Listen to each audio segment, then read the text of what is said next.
तो hello guys, कैसे हैं आप लोग। मुझे उम्मीद है कि आप लोग बहुत ही अच्छे होंगे। नेफिया और जागान के लव स्टोरी में आपका स्वागत है। ये एपिसोड नंबर 12 होने वाला है। एपिसोड में आगे जाने से पहले आपसे एक छोटी सी रिक्वेस्ट है कि प्लीज़ मेरे चैनल को सब्सक्राइब करें एंड मुझे सपोर्ट करें। यदि आपको ये वीडियो पसंद आती है तो हमेशा की तरह हमारा कमेंट का टारगेट होता है 40 कमेंट और 1K लाइक का। यदि आप ये करवा देते हैं तो मुझे समझ में आ जाता है कि आपको ये एनिमे बहुत ही ज़्यादा पसंद है। तो इसका अगला एपिसोड मैं आपके लिए और भी जल्दी लेकर आता हूँ। अब चलिए ज़्यादा देर ना करते हुए इस एपिसोड को हम लोग स्टार्ट करते हैं। एपिसोड के स्टार्टिंग में हम देखते हैं कि जो वेलफोर होती है वो यहाँ पर अपने डायरी को दोबारा से लिखना स्टार्ट कर देती है। वो उसको कह रही होती है कि मैं इस डायरी को दोबारा स्टार्ट नहीं करने वाली थी, क्योंकि मैं इस घर को छोड़कर जा चुकी थी। मैं अपने बदले के लिए गई थी इस घर को छोड़कर, बट वो जो बदला था वो तो अधूरा ही रह गया, क्योंकि जिसे मैं सोच रही थी उसने मेरे डैड को नहीं मारा। उसने मेरे लिए बहुत ही अच्छे काम किए हैं। अब मैं जो हूँ इस डायरी को कंटिन्यू लिखती रहूँगी। मुझे यहाँ रहने में बहुत ही मज़ा आ रहा है, क्योंकि जागान ने मुझे अपनी डॉटर एक्सेप्ट कर लिया है। और जो हमारा राफेल था उसने भी जो है मेरे फादर को मारा नहीं है। उसने भी मुझसे माफ़ी मांग ली, बल्कि उसने मुझे कहा कि मैं उसे की जान ले सकती हूँ, बट ऐसा बिल्कुल मैंने नहीं किया। बल्कि चस्ले ने भी मेरी बहुत ही ज़्यादा हेल्प करी है, इसलिए मुझे अब उसको थोड़ी बहुत इज्जत देनी पड़ेगी। और यहाँ राफेल ने भी मेरी बहुत ज़्यादा मदद की है, तो मैं उसे भी रिस्पेक्ट करती हूँ। पर मुझे समझ में नहीं आता क्या ईमानदारी से रहना बहुत अच्छा है या फिर बहुत ज़्यादा बुरा। वैसे तो नेफे जो है वो बहुत ही अच्छी अच्छी मिठाइयाँ बना लेती है और मुझे खाने में भी बहुत ही ज़्यादा मज़ा आता है। उसके बाद वो चाय पीने के लिए यहाँ पर आ जाती है और वो यहाँ पर बैठकर सोच रही होती है कि जब भी मैं देखना चाहती हूँ कि जागन और नेफे दोनों आपस में क्या कर रहे हैं, तो यहाँ पर जो राफेल होता है वो मेरी आंखों को ढक देता है। बट पता नहीं वो मुझे क्यों ढकता है। वो तो बोलता है कि मैं बहुत ही ज़्यादा छोटी हूँ। तभी हम देखते हैं कि यहाँ नेफे आती है और कहती है कि ये मैं नया डिश बनाकर लाई हूँ और इसकी रेसिपी यहाँ पर राफेल ने दी है। राफेल यहाँ पर कहता है कि ये रेसिपी मुझे 2 कपल्स ने दी थी। जागान यहाँ पर कहता है कि तुम तो एक सोल्जर हो, तो तुम कपल से भी मिल चुके हो। तो वो कहता है कि हाँ, इत्तेफाक से मैं मिल गया था। अब यहाँ पर नेफिया कहती है कि आप इसे खाकर चेक करें। तो वो अपने हाथों से उसे उठाने लग जाता है। तो वो कहती है कि थोड़ा प्यार से इसे उठाइए, चलिए मैं आपको खिला देती हूँ, ऐसा वो शर्माते हुए कहती है। फिर हम देखते हैं कि नेफिया जो होती है वो उसे खिलाने लग जाती है। अब ये चीज़ वो देखना चाहती है वेलफोर, बट यहाँ पर जो हमारा राफेल होता है वो उसे रोकने की कोशिश करने लग जाता है। बट यहाँ पर वोल्फेरो कहती है कि नहीं, मैं इस बार रुकने वाली नहीं हूँ, और वो उसे डॉज करना स्टार्ट कर देती है और वो उन दोनों को देखने लग जाती है कि वो दोनों क्या कर रहे हैं। वो दोनों एक दूसरे को देखकर बहुत ही ज़्यादा शर्मा रहे होते हैं। अगर आप अपने लाइफ में 10 जगह मुंह नहीं मारते हैं और एक लड़की से ही प्यार करते हैं या फिर लड़की एक लड़के से ही प्यार करती है, तो आपको ये देखने को मिल सकता है। और ये बात लड़का और लड़की दोनों के लिए है, क्योंकि दोनों बराबर होते हैं। फिर हम देखते हैं कि यहाँ पर वो ज़बरदस्ती उसे पकड़ लेता है, क्योंकि यहाँ पर राफेल को लगता है कि वो दोनों किस करने वाले हैं। वो उसके कानों में कहती है कि मुझे देखना है, क्योंकि मैंने किस करते हुए पहले कभी किसी को नहीं देखा है। बट वो दोनों किस नहीं कर रहे होते हैं। यहाँ पर जो जागान होता है वो उसे खिलाने लग जाता है, बट उन दोनों का ध्यान इन दोनों के ऊपर आ जाता है। तो ये दोनों एक्टिंग करने लग जाते हैं, वो दूसरी तरफ देखने लग जाते हैं। फिर हम देखते हैं कि यहाँ पर मैसेज आता है कि जो चस्ले है और बार्बाटोज है दोनों यहाँ पर आने वाले हैं। इसलिए यहाँ पर नेफिया कहती है कि हमें शॉपिंग करने जाना होगा, इसलिए ये तीनों शॉपिंग करने के लिए चले जाते हैं।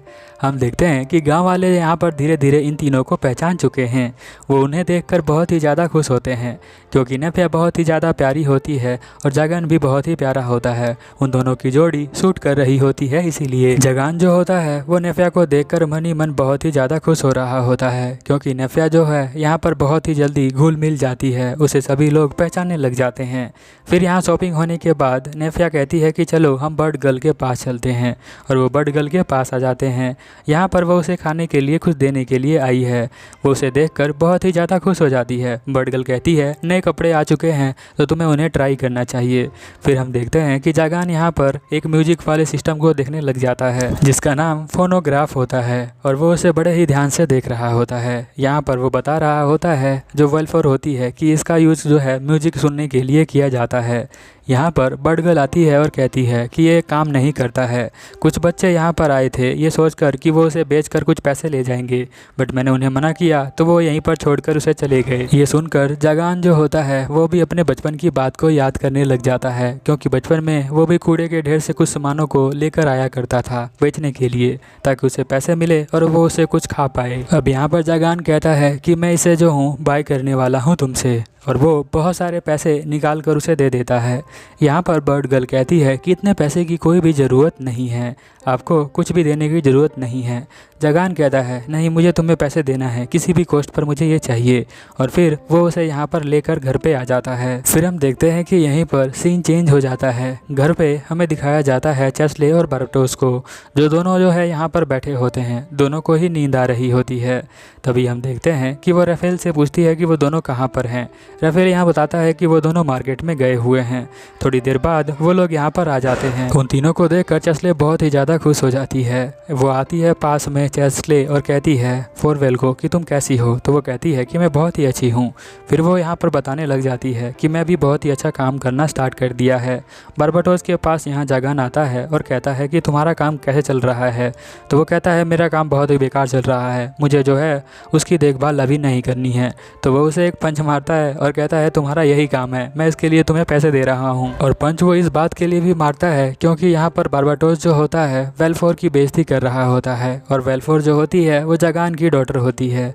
ये सब देखकर यहाँ पर नेफिया बहुत ही ज़्यादा खुश हो जाती है। फिर वो कहती है कि मैं तुम सभी के लिए यहाँ पर खाना बनाने के लिए जा रही हूँ। चेस्ले यहाँ पर कहती है मैं भी तुम्हारी हेल्प करने के लिए चलूँगी। अब यहाँ पर ये तीनों मिलकर खाना बनाने लग जाते हैं, और यहाँ पर कहती है कि चलो मैं जो हूँ इन्हें काट लेती हूँ सब्जियों को। हम देखते हैं कि जो जागान होता है वो यहाँ पर ठीक करने की कोशिश कर रहा होता है उस म्यूजिक सिस्टम को। तब यहाँ बार्बाटोस आता है उसके पास और कहता है कि भाई मैं जो हूँ उसे संभाल नहीं सकता हूँ, क्योंकि वो बहुत ही अजीब लड़की है। अगर वो उसे कोई और ना मारे तो वो अपने आप ही मर सकती है। मुझे ऐसा लगता है कि वो अपने आप की ही जान ले लेगी। जागान कहता है क्यों, तुम्हें ऐसा क्यों लगता है? वो कहता है जो हमारा बार्बाटोस होता है कि वो रात रात भर कर बैठ कर काम करने लग जाती है। वो अपनी कागज़ को नीचे गिरा देती है, फिर उसे उठाने लग जाती है। जब वो उठती है तो खुद ही गिर जाती है, फिर अलमारी उसके ऊपर गिरने लग जाती है। फिर मैं उसे जो हूँ बचाता हूँ, और ऐसा रात भर चलता रहता है। तो या तो वो मर जाएगी या फिर मैं मर जाऊँगा। जागान कहता है तुम मर जाओ तो कोई बात नहीं, बट उसे मरने मत देना। तो यहाँ पर जो बार्बाटोस होता है वो गुस्सा हो जाता है। वो कहता है तुम कैसी बातें कर रहे हो। हम देखते हैं चेस्ले यहाँ पर सूप बनाती है। उस सूप को चखने के लिए जब यहाँ पर आती है नेफिया, जिसे चखती है तो उसे बहुत ही ज़्यादा बुरा लगता है। वो उसे उल्टी आने लग जाता है। वेलफोर यहाँ पर पूछती है क्या हुआ, तो वो कहती है जो बचपन में मैं यहाँ पर जो कीचड़ का जो पानी था वो पी रही थी, वैसा ही टेस्ट यहाँ पर आ रहा है। उस सूप का टेस्ट जो है मिट्टी की तरह होता है, इसीलिए वो ऐसा कहती है। वो बहुत ज़्यादा गुस्सा हो जाती है मन ही मन, और कहती है कि मुझे लगता है चेस्ले तुम्हें जो है कल का डिनर प्लान करना चाहिए, आज के लिए तुम मेरे पर छोड़ सकती हो। और वो उसे यहाँ पर पुश करके बोलती है कि तुम अब जहाँ से जा सकती हो। फिर हम देखते हैं खाना तैयार हो जाता है, और खाने पर म्यूजिक चलाने के लिए यहाँ पर जागान जो है वो म्यूजिक को चलाता है। म्यूजिक जो होता है वो बहुत ही ज़्यादा अच्छा उन्हें लग रहा होता है। तभी यहाँ से राफेल कहता है कि इस तरह की म्यूजिक को यहाँ पर डिनर पर नहीं सुना जाता है, वो तो कुछ और तरह का म्यूजिक होता है। ये म्यूजिक जो है डांस के लिए कोई लोग यूज़ करते हैं, क्योंकि मैं जो हूँ एक डिनर पार्टी में गया था, और साथ में डांस पार्टी में वहाँ पर जो है 2 कपल डांस कर रहे थे। बट मेरे जाने के बाद उस कपल ने मेरे ऊपर हमला कर दिया, तो मैंने उनको मार दिया। पता नहीं लोग मुझे देखकर मेरे ऊपर हमला क्यों करना स्टार्ट कर देते हैं। फिर हम देखते हैं कि यहाँ पर सभी लोग बैठ जाते हैं खाना खाने के लिए। सभी लोग यहाँ पर खाने के टेबल पर प्रेयर कर रहे होते हैं, क्योंकि यहाँ खाना बहुत ही अच्छा होता है। तभी हम देखते हैं कि यहाँ पर जो बार्बाटोस होता है उसने कुछ ज़्यादा ही ड्रिंक कर लिया होता है, तो वो यहाँ पर चेस्ले के मज़े लेने लग जाता है। यहाँ जागान कहता है कि तुमने दिया था क्या इसे पीने के लिए, तो हाँ। तो राफेल कहता है कि हाँ मैंने ही दिया था, क्योंकि इसने कहा कि आपने परमिशन दी है। बार्बाटोस यहाँ पर कहता है चेस्ले से कि तुम जो हो रात भर सोती है ही नहीं, और तुम जो हो रात भर काम करती रहती हो, इस तरह से तुम मर जाओगी। तो यहाँ पर वो जो है चौंक जाती है। वो कहती है कि तुम मेरी जासूसी कर रहे हो। तो वो कहता है कि हाँ कर रहा हूँ, तो क्या हो गया, तुम्हारी जासूसी करना मेरे को कोई शोभा नहीं देता है। फिर हम देखते हैं कि यहाँ पर जो जागान होता है वो कहता है कि इसने जो है थोड़ा पी लिया है, तो इसे माफ़ कर दो। जागान जो होता है वो सूप को पीने लग जाता है और कहता है कि इस सूप का टेस्ट तो बहुत ही अच्छा लग रहा है।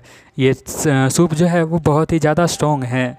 फिर हम देखते हैं कि यहाँ पर नेफिया जो होती है वो कंफ्यूज हो जाती है। वो यहाँ पर कहती है मैंने तो सूप बनाया ही नहीं, तो इसे मिला कहाँ से।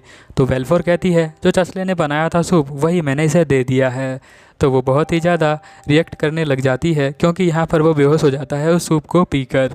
अब हम देखते हैं कि चस्ले ये बात को सुन लेती है और वो नाराज़ हो जाती है कि मैंने इतना ज़्यादा ख़राब सूप बनाया था क्या। फिर हम देखते हैं कि खाना खाने के बाद सभी लोग अपने अपने रूम में चले जाते हैं सोने के लिए।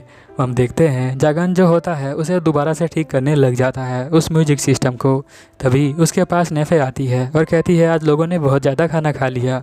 तो यहाँ पर वो कहता है कि हाँ तुम्हारे अच्छे फूड की ये पावर है, इसीलिए लोगों ने बहुत ज़्यादा खाना खाया। नेफी कहती है कि तुम आप जो है इसे खरीद कर क्यों लेकर आए हैं। तो यहाँ पर वो कहता है क्यों तुम्हें अच्छा नहीं लगा क्या।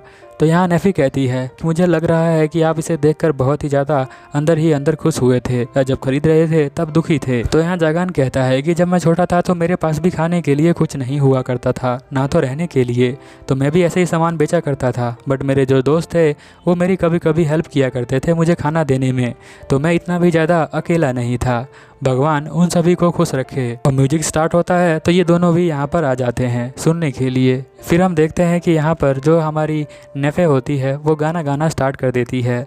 ये सुनकर जागन जो है वो कहता है कि ये तो मुझे बहुत ही ज़्यादा अच्छा लग रहा है। जब मैं पहली बार इसे मिला था तो इसकी आवाज़ सुनकर मुझे बहुत ही अच्छा लगा था, वैसा अब मुझे दोबारा हो रहा है। तो वो कहता है क्या तुम मेरे साथ डांस करना चाहोगी, और ये वो गलती से कह देता है। तो नेफे कहती है कि हाँ बिल्कुल मैं आपके साथ डांस करना चाहती हूँ। बट रुको ज़रा, यहाँ पर इन दोनों को डांस करना तो आता ही नहीं है क्योंकि इन्होंने मैं म्यूजिक तो पहली बार सुना है, तो डांस करना कहाँ से आता होगा। अब यहाँ पर वो ब्लैंक हो जाता है जो हमारा जागन होता है कि मुझे डांस करना नहीं आता। तभी हम देखते हैं कि यहाँ पर आ जाता है राफेल। वो कहता है कि मैं आपको बेसिक स्टेप सिखा देता हूँ। फिर वो सिखा देता है उनको एक बेसिक स्टेप जो डांस का होता है, और फिर वो दोनों जो है डांस के लिए तैयार होते हैं बट वो मूव नहीं कर रहे होते हैं। अगले सीन में हम देखते हैं कि यहाँ पर वो जो म्यूजिक सिस्टम होता है वो गांव में वो रखाता है, जिसे कि सारे गांव वाले डांस करने लग जाते हैं। वो बहुत ही ज़्यादा खुश हो जाते हैं। फिर हम देखते हैं कि यहाँ महल के अंदर वो उसे उठा कर ले जाता है और ये दोनों एक दूसरे को देखने लग जाते हैं और ये सपने देखने लग जाते हैं कि ये दोनों एक दूसरे से शादी करेंगे।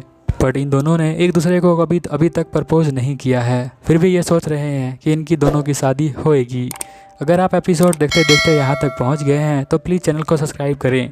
अगर आपको ये एनिमे पसंद आया है तो अपने दोस्तों के साथ शेयर करें। मिलते हैं अगले एपिसोड में, तब तक के लिए ओवर एंड आउट।